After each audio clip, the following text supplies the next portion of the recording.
Welcome, everyone. Thank you, Terrence. I forgot to remind you. This meeting is recorded and will be posted on our social media.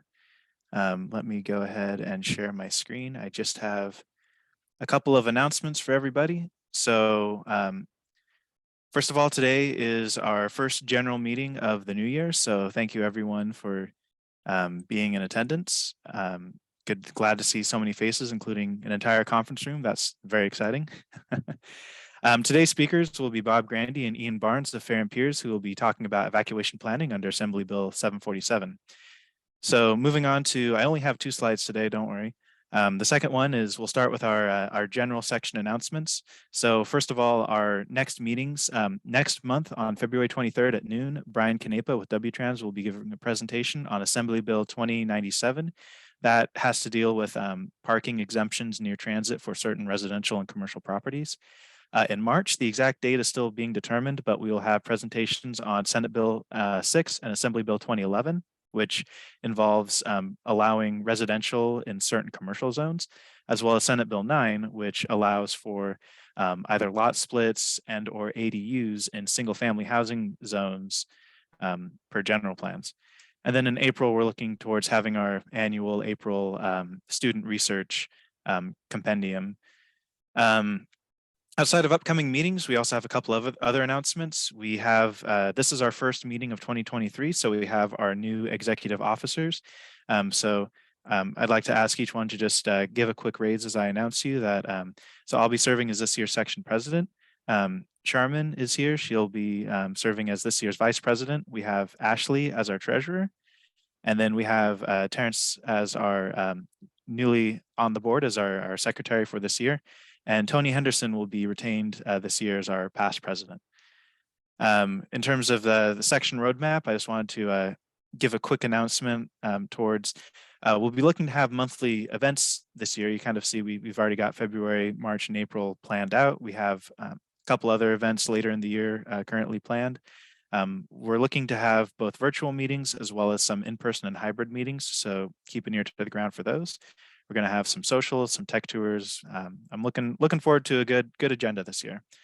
We're also looking at reinstigating our appointed board, getting some of our appointed positions back online. So if you have any interest in that, please feel free to drop a line. And lastly, I just wanted to mention that suggestions are always welcome. I see a lot of faces that I haven't seen at a couple of our previous meetings. So if this is of interest to you and you'd like to see more presentations like this, if there's another type of presentation you'd like to see, if there's anything we can be doing to better service, provide a better service to you, please feel free to let me know. And so with that ends our section announcements. I'll go ahead and turn it over to either Mark or Kimberly if you'd like to give any presentations on behalf of the Western District, or announcements on behalf of the Western District. All Kim. Would you like me to speak, Mark? I would. All right, great. Well, hi, everyone. My name is Kimberly Leung, and I am the ITE Western District President. Thanks for having me here today. It's really exciting to see that the SFA ITE section is looking to do some hybrid meetings. I'm really excited to kind of reconnect with all of you in person over the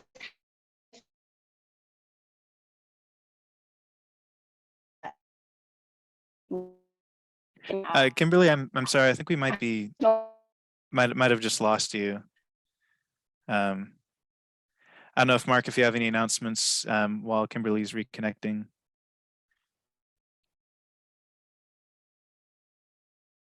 Okay, so here's what Kimberly is going to say. She's going to be very excited to have these upcoming meetings and to see everybody in person, as she mentioned.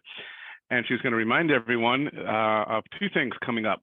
One, a tradition that was started in the Western District that is now spread globally, the Student Leadership Summit, which originally started, I believe, in 2014 at Cal Poly. This year, there's going to be a Student Leadership Summit around the end of February. It'll be on the USC campus and jointly hosted with UCLA and UC Irvine. And they are looking for sponsors and for some assistance. So for those of you who are connected to your brethren in SoCal, or if you've seen some notices about this, please pay attention. because they are looking for assistance, and particularly for sponsorship from private organizations. The Western District Annual Meeting will be a joint meeting this summer with ITE International. That will be in Portland in the middle of August. And abstracts have already been reviewed. They're creating the technical program right now. Registration for that will be open shortly, but look forward to seeing a lot of you in Portland this summer, including Kimberly when she gets her voice back. And if Kim, if you're not back on, I will do the, are you back? And you're on mute. I'm really hoping my laptop doesn't decide to freeze again. I'm so sorry. And with that, Kimberly will now swear in our San Francisco Bay Area officers, and I'll turn it back over to her. All right, thank you, Mark. All right, so for our elected officers, I'm excited to be swearing you in today. So the response to all these questions will be, I will. All right. In accepting the office to which you have been elected in ITE, a community of transportation professionals, will you discharge to the best of your ability all the duties of that office? I will. I will. Will you work to build community, encourage all members to participate fully in the volunteer, leadership, networking, and technical aspects of ITE? I will. I will. Will you support the membership and technical growth of the organization by recruiting and engaging of all transportational professionals and by identifying and nurturing future leaders? I will. I will.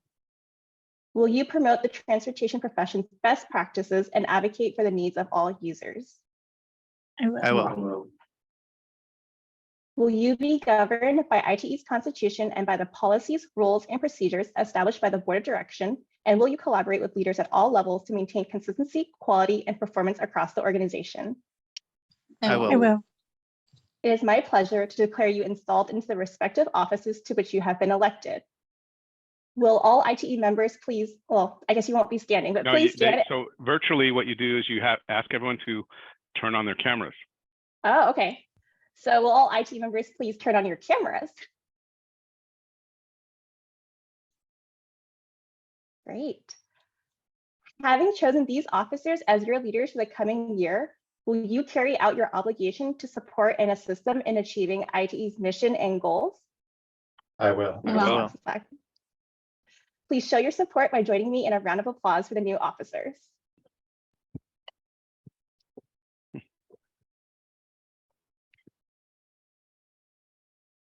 All right. Well, thank you for that, Kimberly, and welcome to our new officer board for this year. Before everyone, well, most everyone's turned their cameras off, but before we all do that, before we launch into the feature presentation, I would just like to do a quick social media minute where we just take a quick picture of our audience and post it to our social media or use it for other nefarious purposes. So if you'd mind turning on your cameras real quick and just giving a quick wave, and then Ashley or Terrence, if one of you or both of you, so we have a backup, could just take a quick picture. Just smile and wave, everyone. Thanks, everyone. I'm glad to see we have not one, not two, but we actually have 3 conference rooms on the line today, so that's exciting. So, all right, well, thank you, everyone. And with that, I will officially turn it over to Bob and Ian. So thank you both for your time. Thanks for being here and looking forward to a great presentation.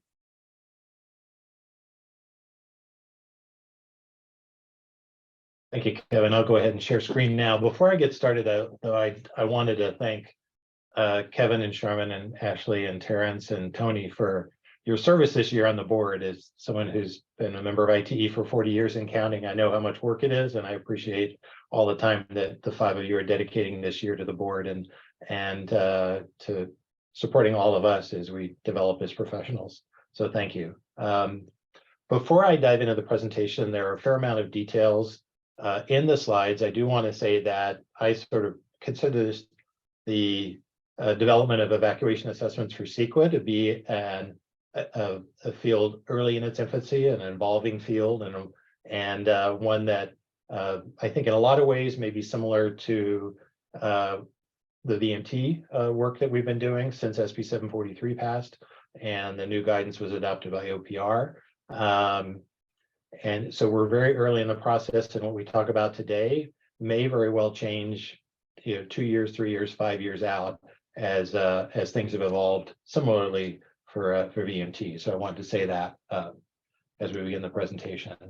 So I'm going to talk about two things during the course of this presentation. I'm going to talk both about general plan evacuation assessments, which are really the subject of AB 747, but I'm going to also talk about CEQA evacuation assessments, which have come about in more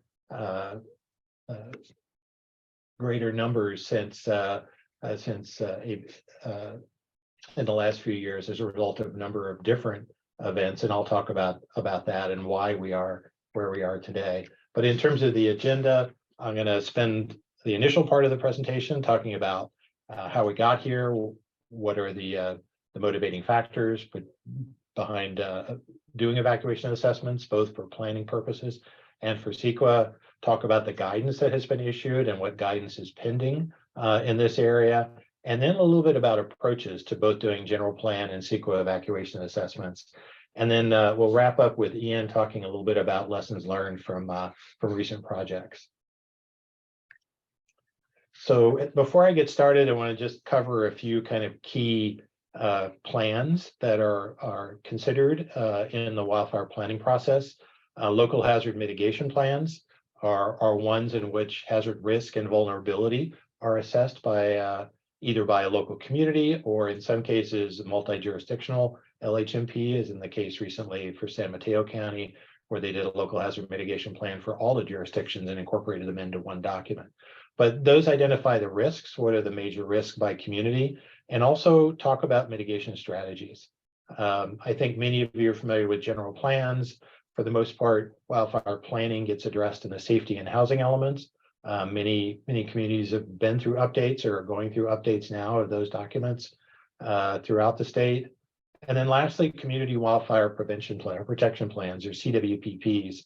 And these really tackle a couple of different areas. They refine the WUI or wildland urban interface, wildfire urban interface designations.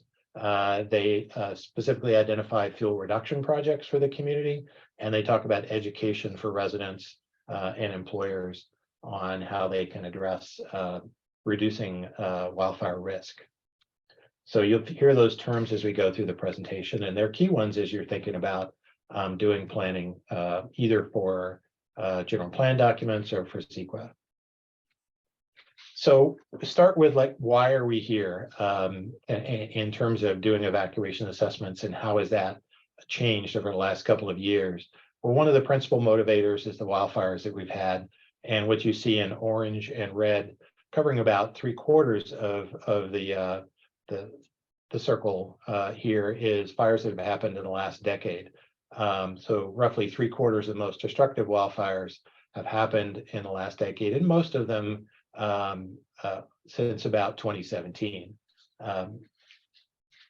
So that has driven a series of legislative actions. I'll talk about Senate Bill 99. I want to talk about that first because it's a little bit easier. This required jurisdictions and their safety elements to identify residential developments in hazard areas that don't have at least 2 evacuation routes. And so I'll talk a little bit more about how we can go about doing the sort of SB 99 mandated assessment for the safety element in just a minute. But we also have AB 747, Assembly Bill 747, which requires that jurisdictions identify evacuation routes, and more importantly, and for us as professionals, look at the capacity, safety, and viability under a range of emergency scenarios. There's some information below about where that's applicable. I think the important thing for us as professionals is, at least as of today, there is no guidance on how to do this for safety elements. And I'll talk a little bit later about OPR and some of the work that they're doing to develop guidance. Related to AB 747, a follow-up bill, which was AB 1409, amended that term, or the requirement to identify evacuation routes and their capacity, safety, and viability, by adding evacuation locations, or we would think of as shelters. So that was a major provision that was added in 2021, that we also now have to identify those shelter locations for communities. And then there's also a provision about updating the safety element periodically to look at new information regarding new hazards in the community. So as updates are done, that's a requirement of the safety element update. The other thing that's happened over the last couple of years, and this is not by any means an exhaustive list of court rulings, but over the last few years, there have been a number of court rulings, CEQA court rulings. In a few cases, the judges have ruled that the analysis in the EIR evacuation analysis is adequate, but in many other court rulings, they have ruled that it's inadequate and that the EIR is invalidated and it requires additional analysis before being recertified. And so that has affected projects from San Diego to Lake Tahoe to Lake County, kind of all over the state, and has caused us to think about, as a profession, about how we do that evacuation analysis in CEQA documents. So I talked a little bit about guidance. The Governor's Office of Planning and Research, or OPR, did release some new guidance last year on how to do fire hazard planning. That's technical advisory. They are working on another advisory that we expect to come out in the first half of the year around how to implement these three bills, AB 747, 1409, and SB 99 for general plan updates. So as of now, we're working with information that we have and adapting sort of best practices until that guidance is released. The other thing that's happened on the CEQA side of things is that the California Attorney General, who is actually a participant in a number of those lawsuits that I mentioned a little bit earlier, has released guidance on best CEQA practices. So they've really broken it into two areas that the guidance focuses on in terms of best practice for CEQA documents. The first part is analyzing a project's impact on wildfire risks. And this is not something as transportation planners that we would typically do. There are wildfire experts that address this, but it's related because it can affect the evacuation analysis that we do. And the type of factors that they consider in this analysis are asked to be considered are project density, where the project is located in the landscape, where it is relative to the WUI, and where it is relative to different topographical and vegetation features and so forth.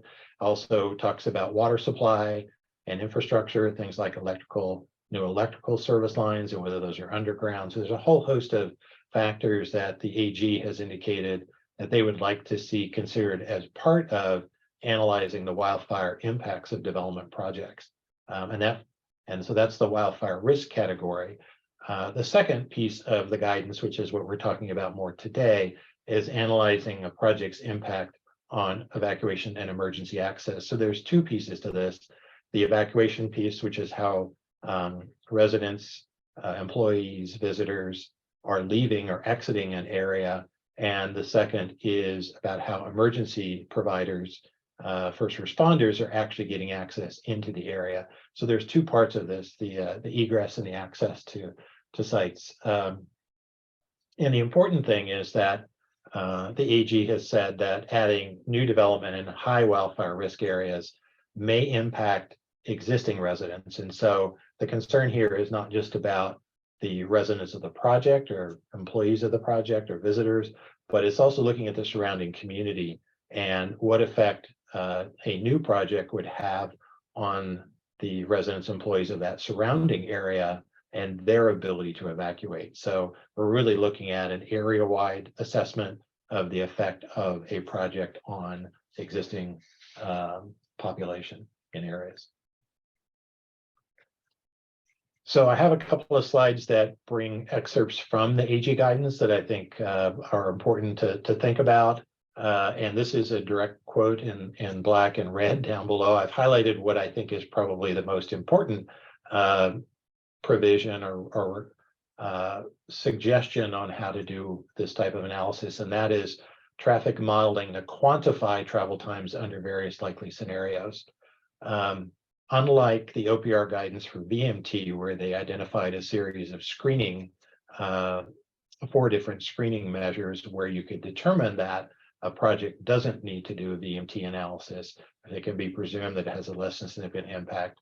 On the evacuation side, the AG guidance doesn't have anything, any similar provisions of how you might think about whether a project has to go and do a quantitative analysis. So this can prove a little bit challenging. What it would mean is you would have to look at whether there's some sort of substantial evidence that suggests a project doesn't have to do a quantitative analysis and quantify travel times. And that might mean whether or not a project is in or near sort of a high wildfire hazard area, and or whether it could affect residents in an adjacent high wildfire hazard area and their ability to evacuate. But for many projects, and we're hearing from a lot of both agencies and development groups are feeling the need based on this guidance to do some quantitative analysis of evacuation times as part of their CEQA document.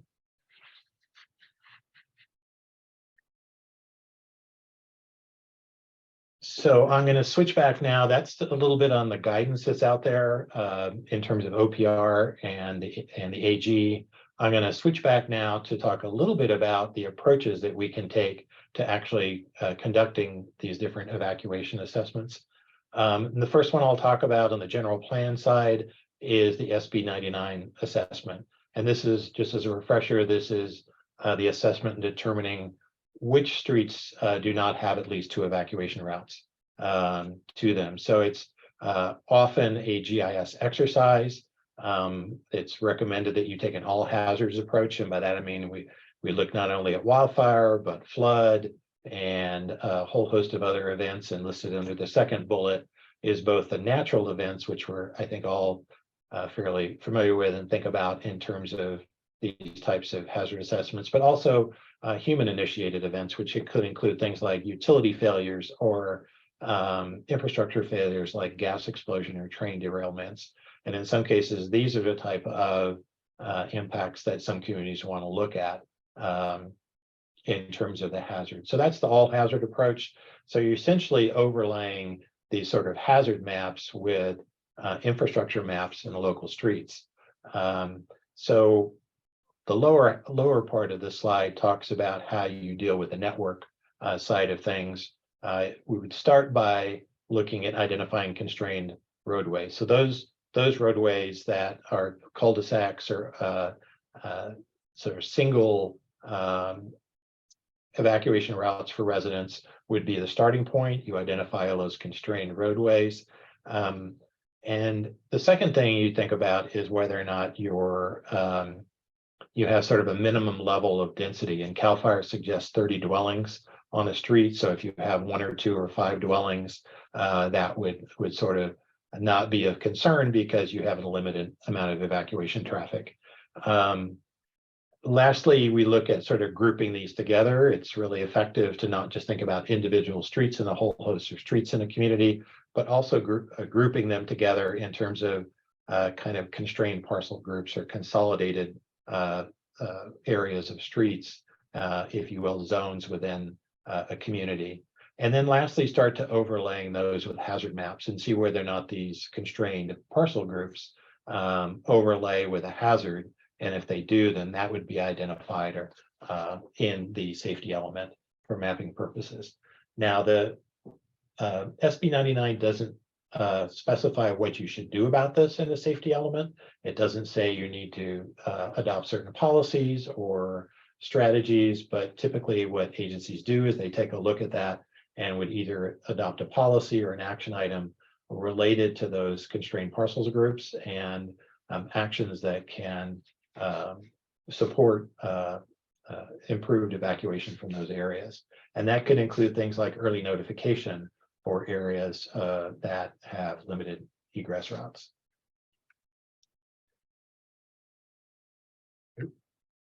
So a little bit about the data you would need. As I mentioned, it's typically a GIS exercise.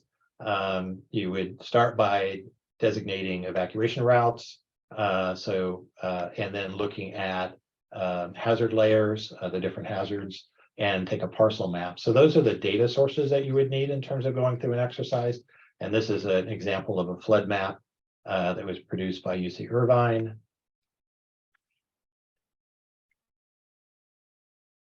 This is in terms of the approach that you could take a lower level of effort where you're literally just mapping all of the streets individually. I mentioned that it's generally better, though, I think, to identify parcel groups, and this map shows some of these parcel groups for Portola Valley. So you see there's 7 different clusters of streets that are designated as groups. Generally, they're tied to how those streets would connect to different evacuation routes.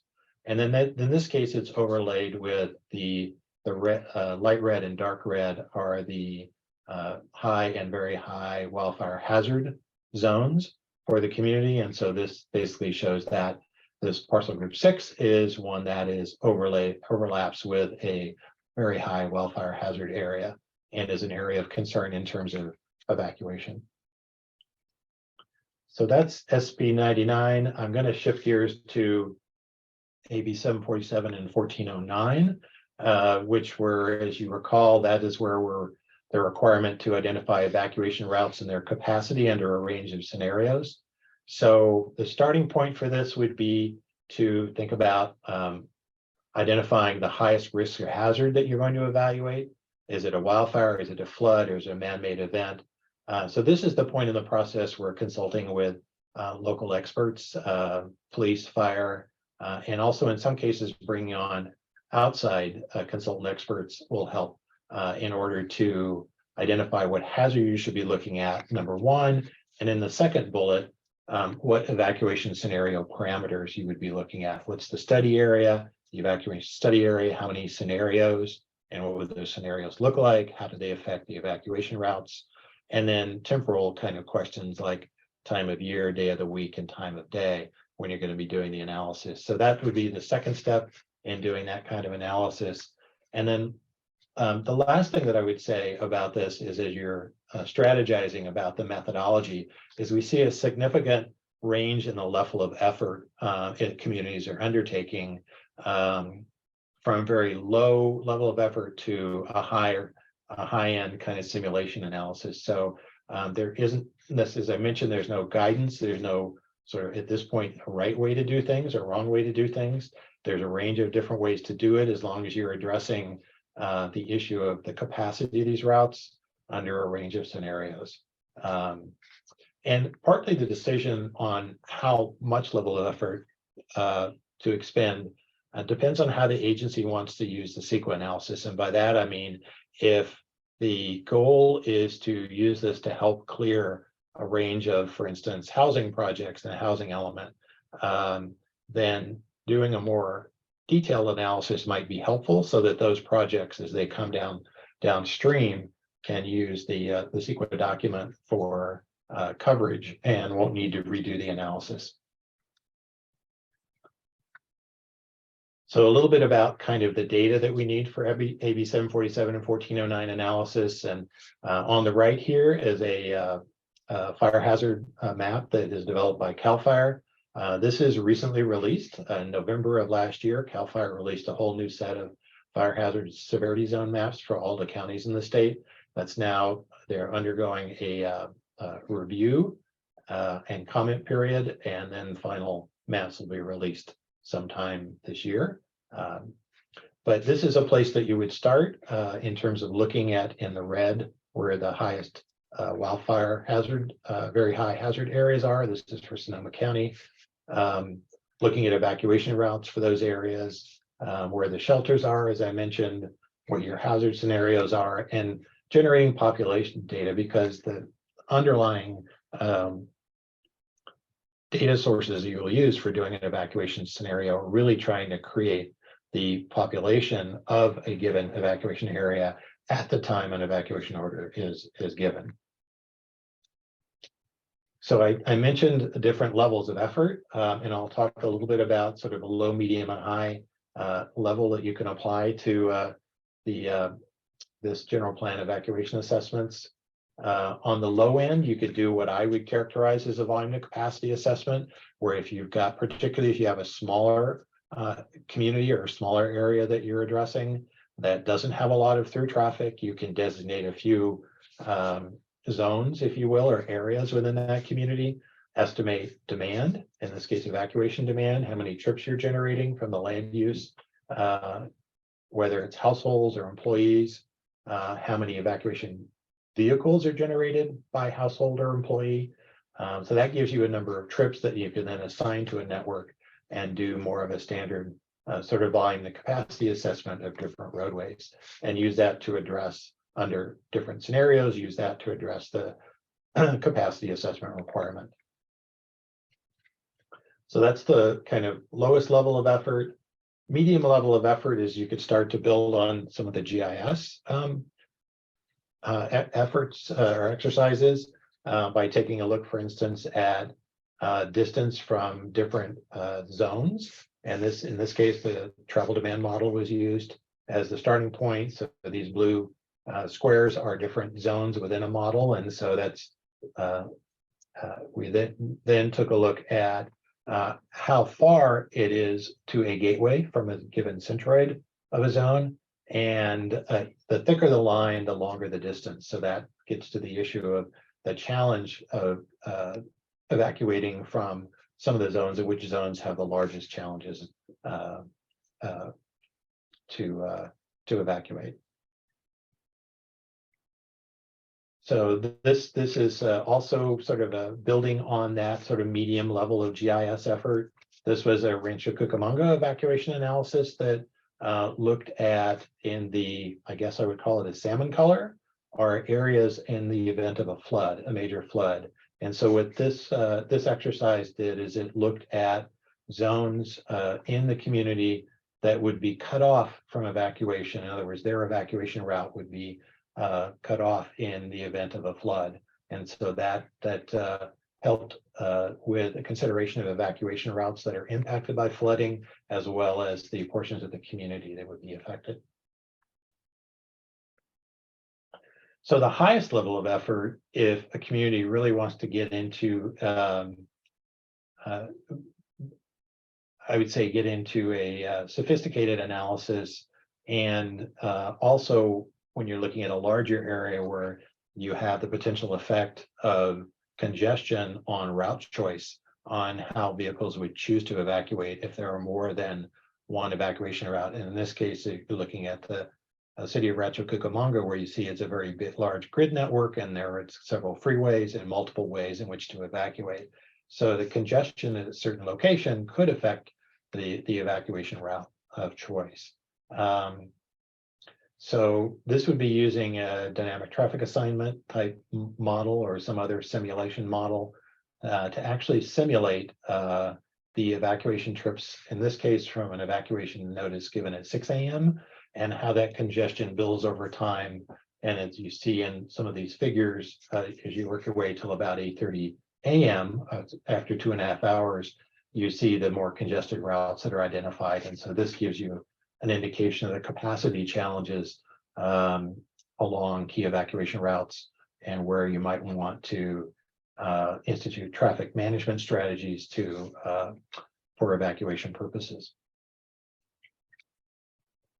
So the last thing that I'll talk about in terms of general plan, or some additional planning considerations that you should think about in addition to the kind of evacuation capacity, and that is from an equity standpoint, who's affected. So in some cases, we've done an overlay of areas that have high proportion of low income residents, and taking a look at how things like wildfire or flood could affect those communities, and whether or not special strategies are needed to address that. Also look at sort of who are the most vulnerable residents and who might need assistance. Many communities are now identifying specific individuals that need assistance with evacuation and building that into their evacuation response tools. And then lastly, kind of thinking about policy response and how you would take all this information and incorporate it into a safety element policies. That includes things like interagency coordination, because responding to an evacuation often not only requires multiple parts of an individual community's government agency, but also other agencies to support that evacuation. And in cases where you have communities right next to each other, you're looking at potential for, in some cases, for multi-city evacuations, and that requires multi-city coordination. Also looking at land use decisions, which is where the housing element discussion comes in, and placement of new housing developments relative to high risk areas, and then things that can be done on the transportation side in terms of management, infrastructure improvements that could help in state of good repair with respect to your evacuation routes. So the last handful of slides, and then I'm going to turn it over to Ian, are around how to tackle the issue of doing CEQA evacuation time assessments.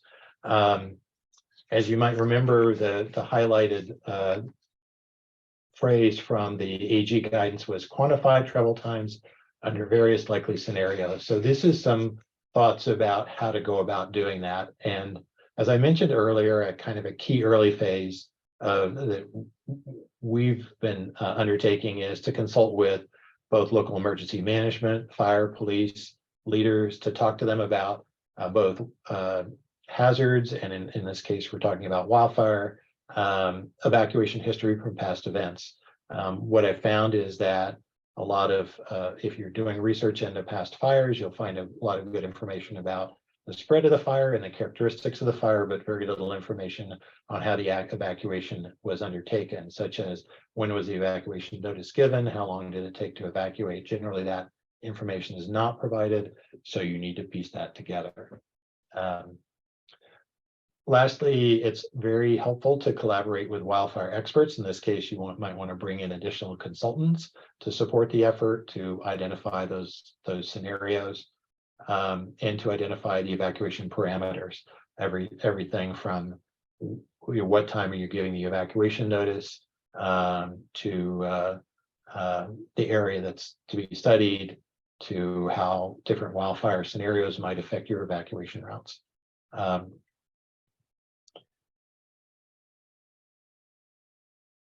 A couple of things that I have down at the bottom of things not to do, and these come straight from the AG guidance. The AG says don't over rely on local plans identifying shelter in place options. In other words, if there's a local plan that says that in case of a wildfire, we recommend shelter in place, you can't rely on that. You need to assume that they're going to be evacuating. The other thing that we've seen in a number of CEQA court cases is there's been an assumption that police resources will be available to manage traffic manually at key intersection points. And so a number of judges have said, well, without proof that you have sufficient resources, they don't believe there are sufficient resources to provide that traffic management. So that's something that if you're going to assume that, you'll want to get something in writing, generally from the sheriff or the police chief or somebody in the emergency management group at the agency, that that level of traffic management is going to be, that there are sufficient resources to provide that. So a couple of considerations, and this slide is really talking about trip demand. So how do you get to the evacuation demand? How many people are evacuating? So we think of it in terms of forecasting for community population groups, which is those existing residents, employees, and project population groups. So those that are new residents, employees with a particular development project, and estimating the project of each group, as I mentioned earlier, at the time of evacuation. So one of the challenges we have is that travel demand models are really built to estimate weekday, daily, and peak hour demands for normal trip purposes. They're not meant to estimate trip demand for evacuations, and so therefore a lot of this tends to be off-model work that we end up doing in order of estimating the evacuation demand. And the third slide from the bottom talks a little bit about evacuation for residents. The UC Berkeley did some surveys of wildfires from 2017 and 19, and estimated from the surveys they conducted that there were about 1.9 vehicles per household evacuated. So you're generally talking about 2 vehicles evacuating for every household on average. That's for a single family home.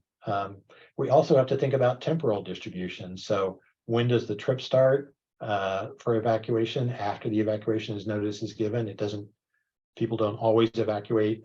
Not all population evacuates at time 0.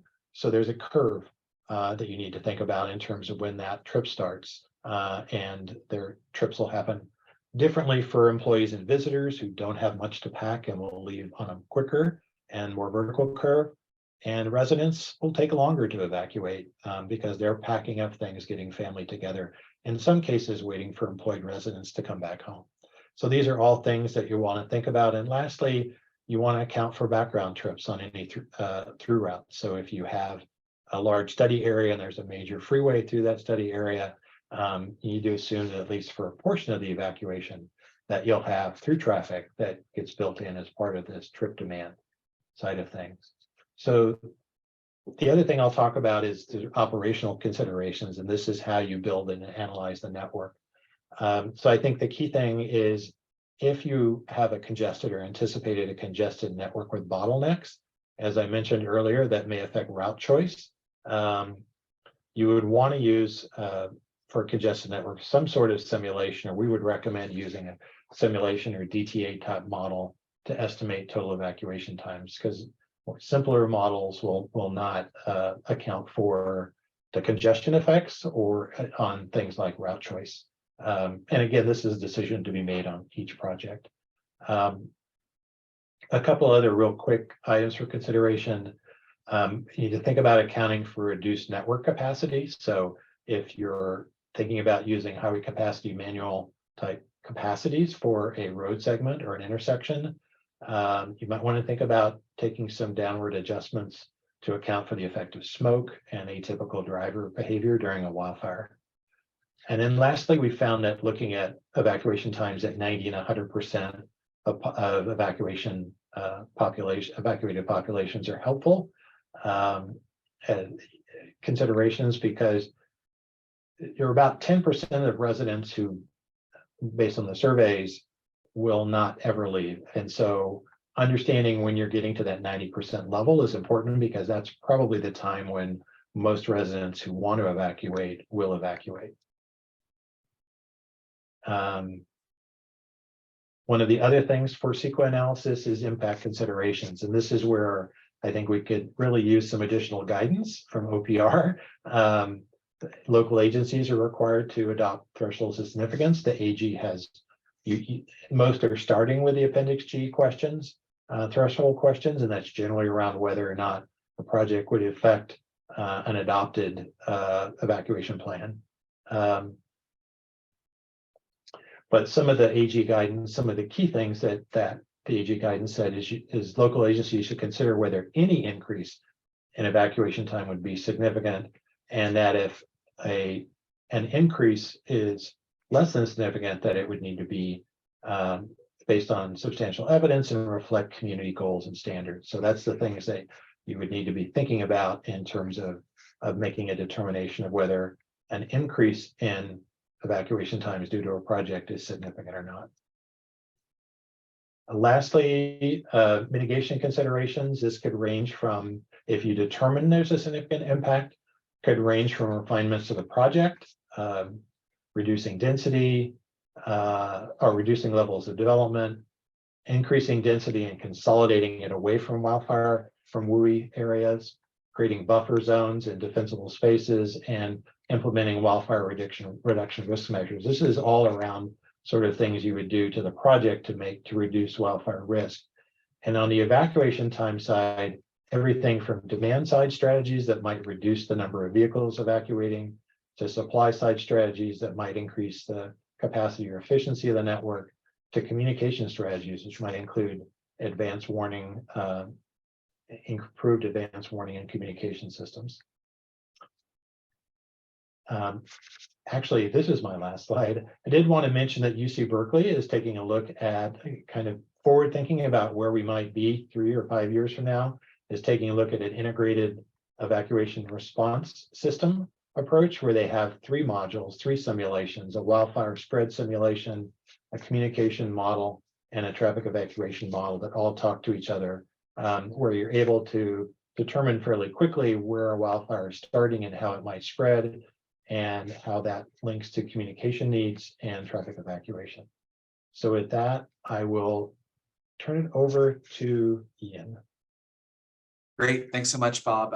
Good afternoon, everybody. Hopefully everybody is having a good day. Nice to see the sun out again, hopefully for a few weeks here after all that rain.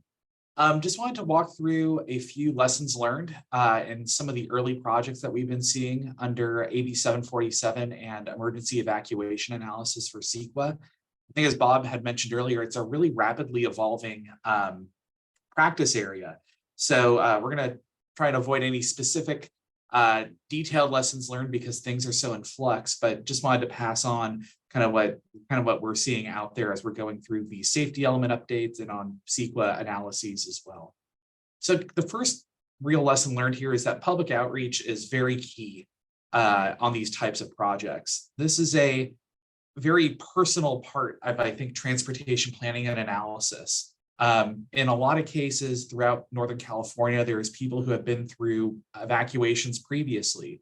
So understanding where people are coming from in terms of their experiences, we felt has been really helpful to not only define scenarios, but kind of learn how to present information in a way that really reaches kind of that personal touch for a community. Outreach is also great to understand particular hazard zones. Wildfire is on the forefront of everybody's mind, but as Bob said, for AB 747, there is a all hazards aspect of it. And I think as we've seen here in recent weeks with all this rain, uncontrolled water releases from dams, urban flooding are elements of climate change that are only expected to get worse over time. So really thinking thoughtfully about hazard zones and how they play into a safety element update is key. Also, just because I think we're just more generally aware of evacuations and evacuation parameters are changing, what's going to be done differently next time? In Sonoma County, talking with the former sheriff, there's a push more towards evacuating larger areas of the county earlier. Is that going to still be the trend going forward, or a new tool is going to allow for more targeted evacuations going forward?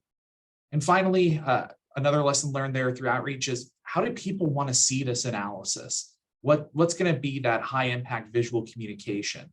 One member of the public, asked, I really want to know what the Google map will look like next time an evacuation happens. And so that was a really telling thing about it's not just about a number to say it's going to take 2 hours to evacuate this area. It's going to be where's the traffic going to be, where the hazard area is going to be, and trying to dial down some really technically complex information into usable information for the community going forward. Reiterating what Bob said earlier, consulting with local first responders and other evacuation and wildfire experts, really critical to developing meaningful scenario parameters and fine-tuning some of the assumptions and say evacuation demand loading or fire progression for an area. And also just kind of here on the policy side, this area continues to rapidly evolve. New legislation, new guidance from state agencies, new court cases. As Bob said, there's no right or wrong way to do this, but I think that there is, as a community of transportation professionals, there is some guidance that we can rely on in terms of the tools that we have and how we have applied them in the past to answer the questions of the future. So on the next slide, please, Bob. One of those kind of key issues is generating results that are representative of previous experiences within reason. Some areas have seen multiple evacuations in the last 5 years. And as Bob said, there is data on these evacuations. Sometimes you're able to find evacuation notice patterns where areas are evacuating. We have big data sources that can kind of track how those evacuations progressed and what levels of congestion are out there. As we've been going through it, we're really trying to pass that eye test of evacuation times and patterns, really trying to make sure that whatever numbers we're coming up with are believable to the community, given the tools and the constraints that we have. And that also brings us to the open question that has yet to be really explained through the courts, especially for CEQA, which is what ultimately passes a good faith effort at full disclosure, given our current transportation engineering practices. all of our analysis tools, whether it's a travel demand forecasting model or a DTA or synchro, they all have limitations. I think Bob discussed some of those earlier, like, for example, the highway capacity manual says to use simulation or other techniques in highly congested situations. So trying to think more holistically about this as we're developing tools to answer the new questions that are being posed of us from the courts or from legislation, thinking about how can we use the tools to test the improvements that we're planning for, or to test the effect of a project, and really thinking down very carefully about how we're approaching the analysis so that we're meeting the public's expectations. We're using the tools in the way that, in the way that we can use them, barring future improvements, and then knowing that it's an untested area of CEQA, making sure that we're being good stewards of our environmental analyses going forward. Those are the early returns. With that, we'd like to open it up to any questions you may have. Excellent. Thank you so much, Bob and Ian, for that presentation. For this, I think typically what we do is we request that you type up any and all questions in the chat pod, and then I can go ahead and read those out in the order in which they're submitted. I do know we have some conference rooms on the call today, so I recognize that it might be a little bit difficult in that format to get your questions to the front. So if you are able to type them in the chat pod, I would appreciate that. But otherwise, you can also use the hand raise feature to just verbally ask your questions. And so with that, I don't quite see any questions yet. I know this is some exciting new stuff, so I doubt that all questions have been answered. I see Ray Davis is raising his hand, so I'll turn it over to him. I tried this typing stuff. It doesn't work for me anymore. What analysis or through this analysis? Oh, thank you guys. Excellent presentation. But does the analysis include the actual traffic signal operations along these evacuation routes?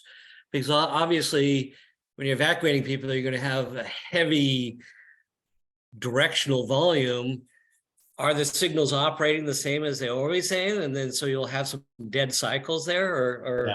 How's that? How do you approach that? Really good question, Ray, and I'll start and let Ian jump in. But I mentioned early in the presentation that people are using sort of a range of different levels of analysis, so from lower to higher level of effort. When we see working with DTA or simulation models, then we do have the ability to account for traffic signals and incorporate the actual signal timing and phasing into the analysis and look at the effect of that. And as I mentioned, if you have a congested network and you expect that to be a problem, my suggestion is that you do that level of analysis that allows you to account for that. What you do about it is an interesting question. We've been thinking about potentially working with communities to develop sort of special signal timing plans for evacuation. That we can get incorporated into the cabinetry, because one of the things we hear, particularly in rural areas, is that a lot of the sheriffs in rural areas have very limited staffing, and their first priority is notification, because in rural areas they have, even though they have 3 or 4 different systems to get the information out, a lot of times they'll have to go and actually physically communicate with neighborhoods who may not have access to any of those 4 or 5 different communication systems that they use. Their second priority is evacuating residents who can evacuate themselves. And so third priority is doing traffic control. So the kind of things that we can do to maybe build some special evacuation traffic control plans into the signals that exist in some of these areas and some of these communities, I think would be helpful, and to maybe identify other strategies that could be supported and by the public works folks, or in a lot of cases, they end up having to call in CHP and officers from other communities around them to help with traffic management, and helping them think about how they can be more efficient about using the system they've got is really important. So I think that's a great point. Ian, anything you want to add? Yeah, I think that, we've definitely seen a direction, again, more in more rural areas, but I think even in more suburban and urban areas too, to just infrastructure hardening. When the power goes out due to a fire, and you lose your signalization capabilities at an intersection, you revert to always stop. that's potentially a major capacity drop. And so having tools, understanding the infrastructure that's out there, and understanding the limitations of your analysis tools, or making talking with experts at like a transportation and public works division to say, hey, we think we can keep the signals up for an hour. Modeling that information, I think, is really important to coming up with, reasonably precise travel times. For a larger scale area, or even on freeways, for some other areas, like Bob is saying, thinking about a capacity drop at the link level as you're modeling things is always a good idea as well, because no evacuation ever goes the way that you think it will. There's always going to be a curveball thrown in. What I think our analysis can help show them is, if you've got limited resources from a traffic management standpoint, where should you put them? What is your biggest bottleneck? Where do you want to focus those limited resources? I see Tony's got his hand raised. Should we? Yeah, real quick though, before Tony jumps in, I just want to shout out that we are kind of reaching the top of the hour. I know some people probably have 1 o'clock meetings, so just warning if you do. If not, we can go past the hour and just kind of sit here and answer any other questions coming in, such as Tony's here in a minute. But for anyone who has to jump off, I just wanted to say thanks again for attending and coming out. We're looking forward to a couple of future meetings. Our next one will be February 23rd at noon. That one will be virtual, but we're hoping to have some in-person meetings here in the near future. So thank you for letting me give that spiel, and on to Tony. Thanks, Kevin. And one last thing, if anybody, we'll make this our last question, I think, to wrap up, but if anybody has a question they want to throw in the chat, we'll make sure to respond to it. Well, thanks, Bob and Ian, for the presentation.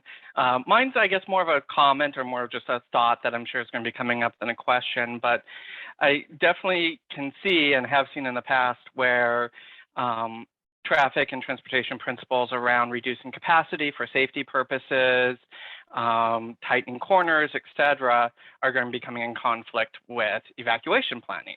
And hopefully this will lead to some more innovation where we can maybe have some of those more hardened elements from the safety point of view, but it can be still used for that evacuation capacity. And of course, that's going to have to be figured out in the context of, does it take a staff member to go remove a bollard? That's going to be more difficult than, say, something that's mountable, but then will drivers know to drive over it when it's an evacuation or not?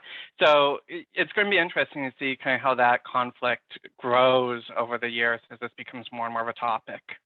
One quick example, Tony, we're working with Healdsburg about a road diet project where they have essentially a 5-lane road section and they want to go to 3 lanes to provide a protected bike lane. And so one of the things we talked to them about during the planning process was, are there ways that you can do the design so that when you do that, if you need to use some of that area as an additional evacuation lane in the case of a really bad fire, you can do that. So we're thinking about design features that would allow use of those lanes in an emergency situation.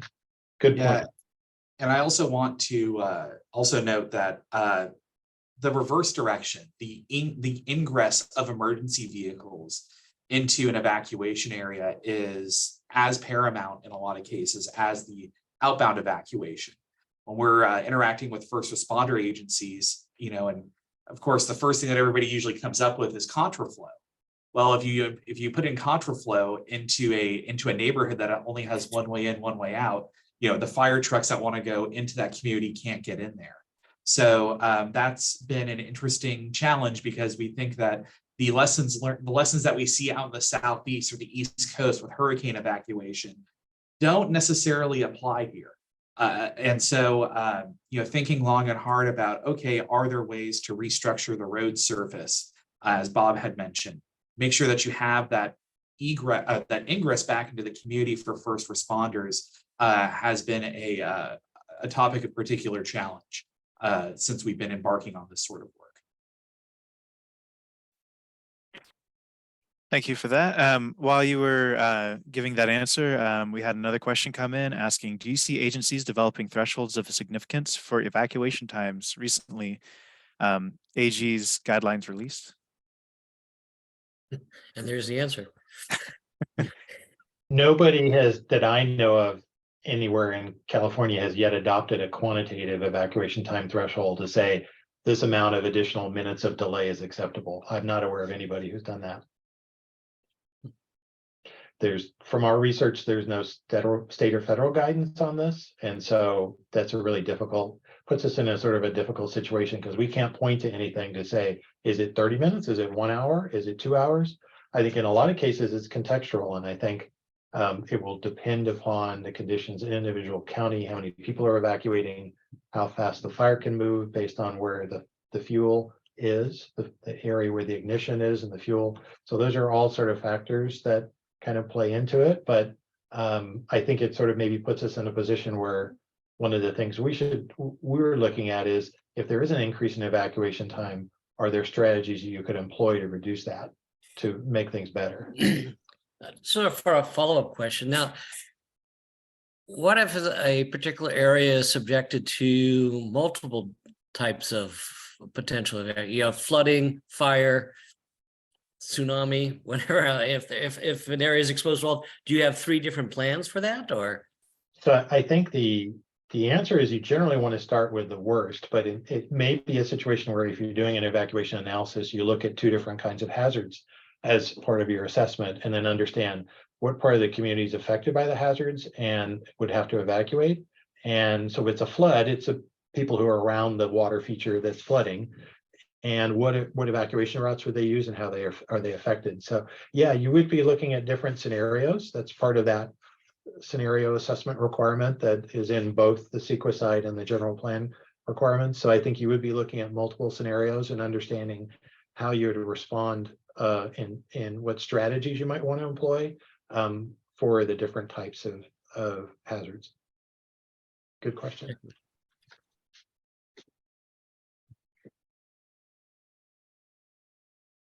Well, I'm not seeing any other questions in the chat or anyone raising their hand, so I think that's probably good for today. So thank you again to Bob and Ian. I think this was an excellent presentation, lots of good insight. I definitely feel a lot more comfortable on what 747 is. I'm sure a lot of our members do as well. So thank you both so much for your time, and I hope everyone has a good day. Travel safely.